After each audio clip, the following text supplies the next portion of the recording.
Practice Test 6. Section 1.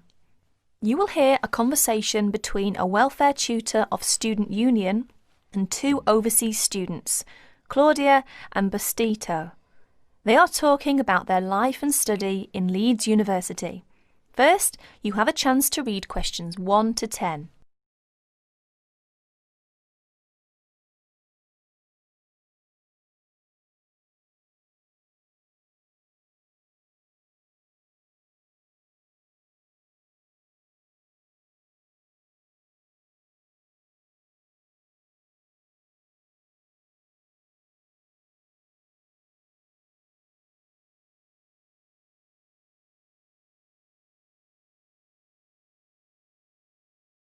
Now listen carefully and answer questions 1 to 10.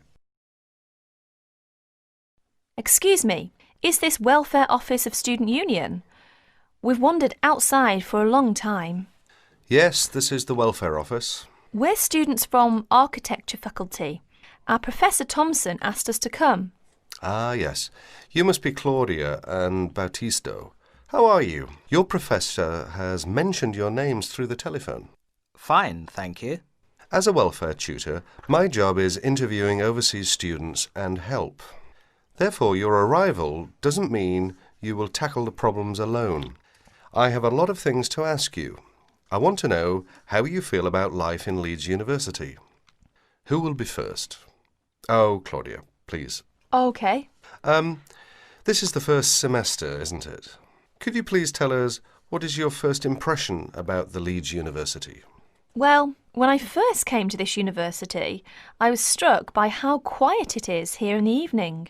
The shops close so early. In the States, you can always buy what you want in the evening, but here, shops close before 5:30.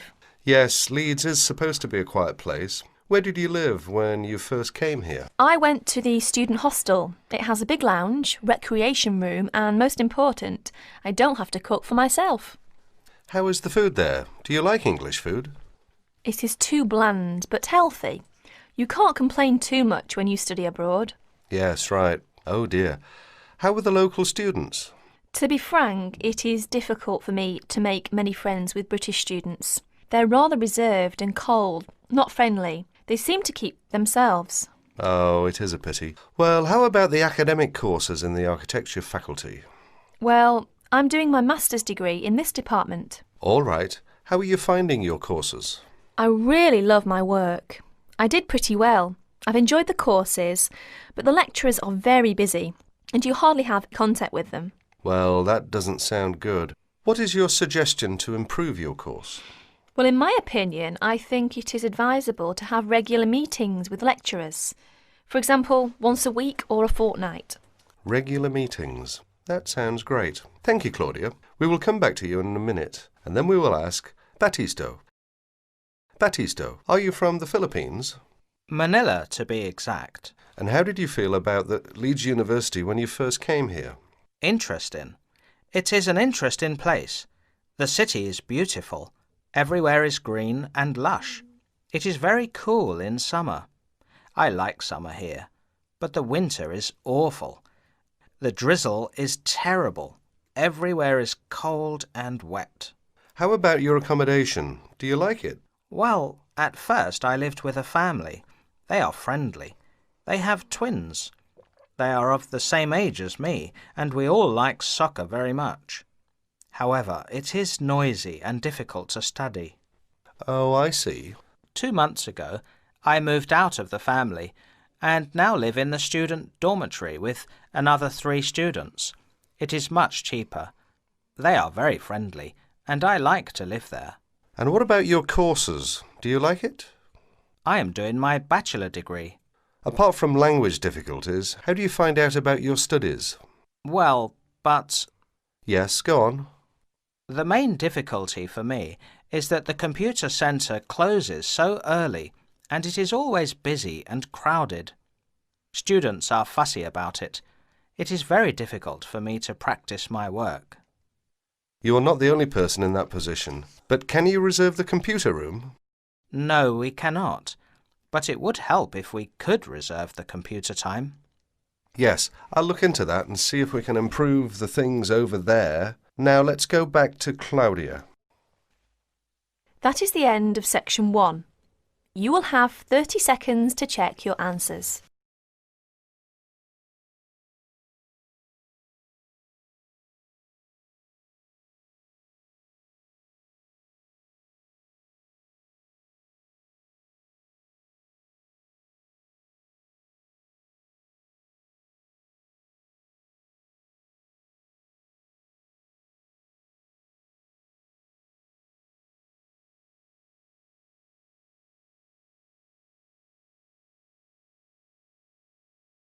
Section 2. Listen to the guided tour commentary and answer questions 11 to 20. You now have some time to read questions 11 to 20 first.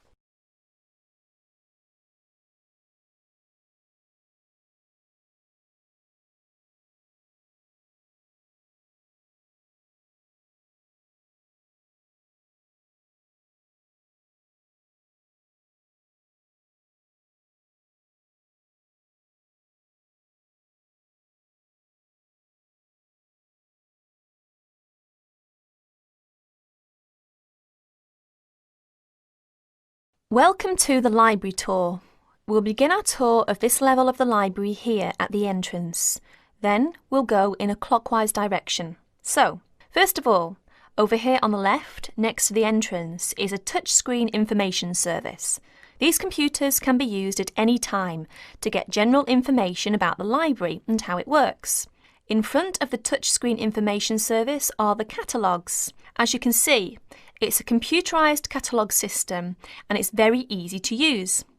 The catalogues are linked up to the other libraries at the university, so make sure you check which library a book is in when you are trying to locate a particular item. Next, along here on the left, we have the circulation desk for borrowing and returning books. The returns area, the place for returned books and other items, is at the end of the circulation desk, near closed reserve. Closed reserve, as most of you probably know, is a collection of books that are in high demand, so they are on restricted circulation. If a book is on closed reserve, you can only borrow it to use within the library for 3 hours at a time. Over there in the corner are the shelves for newspapers. The library has an extensive collection of local and international English language newspapers. They are kept on those shelves for 1 month and then stored elsewhere. As we continue on our tour, around to the right, this large central section is the reference section. Reference texts cannot be borrowed for use outside the library. They must be used within the library. All these shelves in the centre of this level are the reference section. Now, the stairs here on the left lead to level 2 only. On level 2 are most of the law books. To go up to the other levels of the library, you have to use a lift. Beside the stairs are the restrooms for this floor. Now, as we walk around this corner to the right, this large room on the left is the Audio-Visual Resource Centre. You can come here if you wish to listen to a tape or watch one of the library's videos. Next to the Audio-Visual Resource Centre is the photocopying room. There are 15 copiers for student use, and we've recently added a colour copier. The system for copying uses cards, not coins. You can buy a photocopy card from the technician in charge of the photocopying room, or from the information desk if he isn't here at the time. On our right, these work tables are for student use, especially for small groups to work together, or you and your colleagues can use the conference room, which is that small room there next to the lockers. You can work on group projects in the conference room without disturbing anyone, and there's a conference room on each level of the library. The round desk in front of the lockers is the information desk. If you need help using the catalogues, or you need to organise a loan from another library, the information desk is the place to come. And finally, here, beside the exit doors, these 2 shelves contain current magazines and journals. Like the newspapers, they are kept here for a time and then stored elsewhere. OK, that's the end of the tour of this level of the library. I'll leave you to look around yourselves now, and if you need any further help, please ask at the information desk. That is the end of section 2. You will have half a minute to check your answers.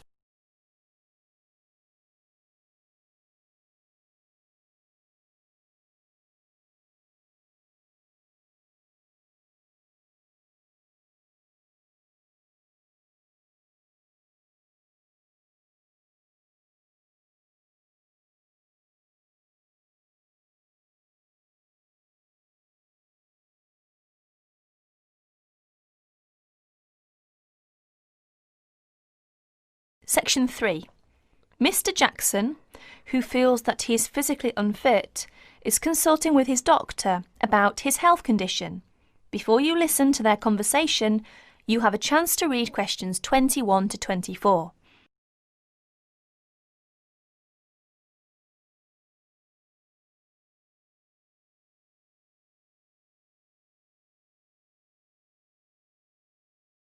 Now please listen to the recording and answer questions 21 to 24.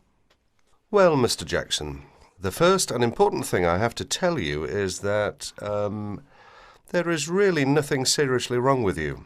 Physically, that is. My very thorough re-examination and the analyst's report show that basically you are very fit. Yes, very fit. So, why is it, Doctor, that I'm always so nervy, tense, ready to jump on anybody? My wife, children, colleagues. I think your condition has a lot to do with, shall we call it, way of life, habits? Way of life? Habits? Yes. Now tell me, Mr. Jackson, you smoke, don't you? Yes, I'm afraid I do, Doctor. And rather heavily, I imagine. Well, yes. I smoke, about 40, 50 a day, I suppose. You should do your best to stop, you know. Yes, I see. But, it won't be the first time. I've tried to give up smoking several times, but it's no good. You see, 50 a day is overdoing it, you must admit. You must cut down at least that. Ah, yes. I know that when you're feeling tense, you probably feel that a cigarette relaxes you. But in the long run, I do advise you to make a real effort to quit smoking. Of course, but, well, it's easy to say give it up or cut it down, but, you know. Well, in my opinion, you have no choice. Either you make a real effort or there's no real chance of your feeling better. You see, well, obviously I could prescribe some kind of tranquilizer, but would that help? I'd prefer, and I'm quite sure you'll agree, I'd prefer to see you really back to normal, not just seemingly so. And that's my reason for asking you several more questions about your other habits. Right. Now you have a chance to read questions 25 to 30.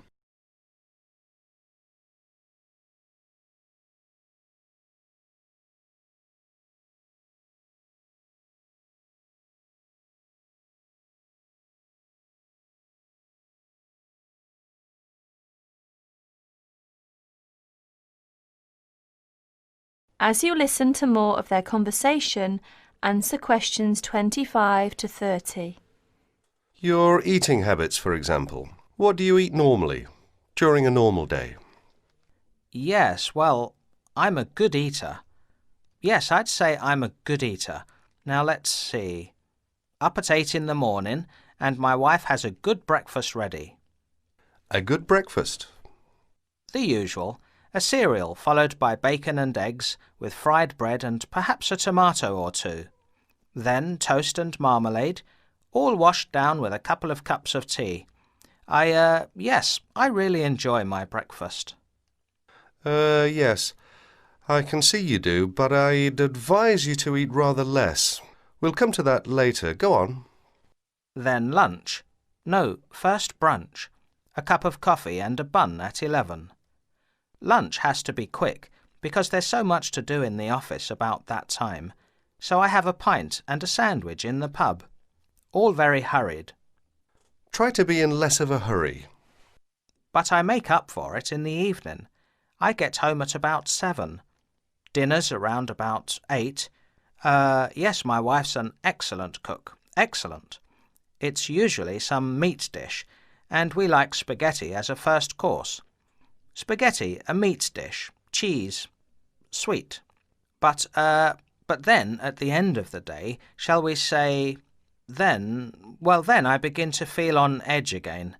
Most evenings after dinner we read or watch TV, but I get this terrible feeling of tension. Well, I'm sorry to have to say this because you obviously enjoy your food, but I really do recommend that you eat less, and secondly, that you eat more healthily. Instead of having that enormous breakfast, for example, try to be content with fruit juice and some cereal. I see, but 11 says right. Well, that's all right, but lunch should be more leisurely. Remember, your health is at stake, not your job. As for dinner, I'd advise you to eat a soup, perhaps, with a salad. A salad followed by some fruit. But my wife's cooking is superb, granted, and she probably enjoys preparing delicious meals for you. If you like, I'll have a word with your wife. No, that won't be necessary. Thanks just the same, Doctor, but no. That is the end of section 3. You now have 30 seconds to check your answers.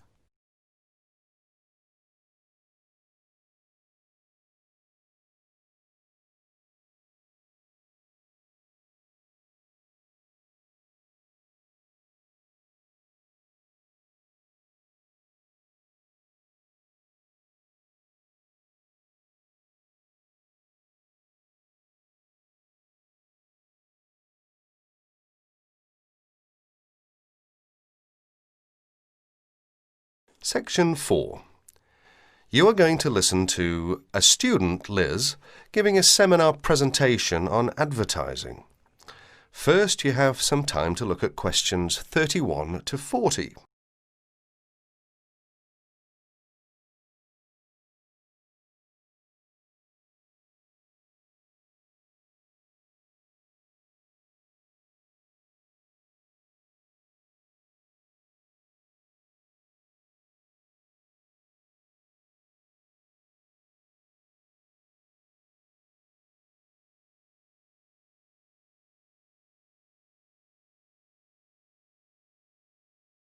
Listen to the talk and answer questions 31 to 40.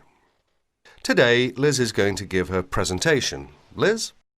For my presentation, I looked at the different forms of advertising, especially at how women are portrayed by the media. So, Liz, tell us what different forms of advertising you looked at. As you can see from the outline on the screen, I looked at a wide variety of different medias, including billboards, television ads, newspapers and, of course, the internet. Oh yes, I almost forgot. I also looked at films. And what was your main finding? Well, I've brought some samples in to show everyone, which I hope will make it a little clearer. But first of all, I'd like to take a look at this first advert, which is from, believe it or not, a popular women's magazine. Now, even though this is a women's magazine, as you can see, women are portrayed in what we might call a submissive role. That is to say, that they are always the ones doing the housework, going shopping or caring for the baby. In fact, you may notice that most adverts concerned with household products, such as cleaning materials, as well as food and baby items, are generally directed at women. Another thing you may notice about the women is that they are nearly always very slim and beautiful, even middle-aged women. None of them are ever shown to be poorly dressed or to be overweight. So, Liz, how are men normally portrayed in these adverts? Well, if you take a look at the next picture, which is in fact from the same magazine, you will notice that men are seen to be strong, powerful and in charge. They give the image of being in charge, being the ones who make the decisions. And generally, they are dressed either in sports clothes, showing their prowess or fitness, or a business suit, which serves to depict their social status. You mentioned that you also looked at films. Do these same images apply to the movie industry? Yes, they do indeed, and again, I have some images to show you. This time, however, I've arranged the pictures so that you can see clearly the different roles that men and women play in the films. Notice first of all that it is the man who is in charge. He's the one driving a big, luxurious car and constantly contacting the office on his mobile phone. Now, if we look over here to the women, we see she is subservient to the man. She's his secretary, in fact. And if we take a look at her office, we see it's shared by other women and open to the public. In contrast, her boss's office, who is the man of course, has a very large, spacious office all to himself. And if the woman wants to enter, she first has to get his permission. That is to say, she has to first of all knock at the door and wait until he invites her to enter. However, if the man wants to talk to the woman, he simply picks up the phone and requests her attention. Are there any images where women are not shown to be of a lower social status to men? No, there aren't. Well, very few in fact. There are, of course, times when the woman, for example, is playing the part of a scientist with a man as her assistant. Yet even here, she is not in a position to make decisions. Decisions, in fact, are still made by her boss, who, of course, is a man. In other less extreme conditions, such as we can see here, the woman is playing the role of a housewife and mother, while her husband goes out to work to earn the money. In other words, the man is seen to have more control over the situation than the woman, who has to rely upon her husband for her livelihood. So, how far do you think this reflects real life? That's hard to say because generally women do tend to do more housework and cooking than men. It is generally accepted that women are better able to care for children. But the problem is that we are told through the media that women are not as capable or as strong as men, that women are not as able as men to make important decisions. This, of course, is totally untrue. Many women are at least as capable as men at making decisions. More so in some cases. Are women ever seen in the media to be superior to men? Very rarely, in fact, and when they are seen to be better or faster or stronger than men, they are also seen to be a freak. You know, someone with superhuman powers. In other words, they are not seen to be an ordinary person like you or me. Why do you think that is? It's probably because if people know it's too ridiculous to be true, then they are not going to believe it. This way, it won't harm men's image. So, what's the internet like? In fact, I think the internet is probably the worst of all the media. I don't know why exactly, but I think it's probably because there is little or no control over the internet. Instead, the internet is seen as a type of no man's land, if you like. That is to say, it's not actually owned by one person or one company. Therefore, people are free to put whatever information on the internet they want. So, would you say that information on the internet should be censored? I think there should be some control over the internet because some of the images are dangerous. Dangerous? Yes, indeed. For adults, I guess it's not such a big problem because mature people are able to decide for themselves what to believe and what not to believe. But children are a different matter. They accept information that is presented to them without questioning that information or considering the consequences of believing it. In other words, children believe what they see or what they are told. And how do other people feel about information on the internet? Actually, I carried out a survey to find out other people's opinions. As you can see from this chart, the majority of people over the age of 28 were in favour of restricting the information. It was only people under the age of 20 who really thought that information shouldn't be censored. In fact, only about 8% said that information on the internet should be restricted in some way. Well, thank you, Liz. That was a very interesting topic. And I'm sure that if any of you have any questions, Liz would be more than happy to answer them. That is the end of section 4. You will have half a minute to check your answers.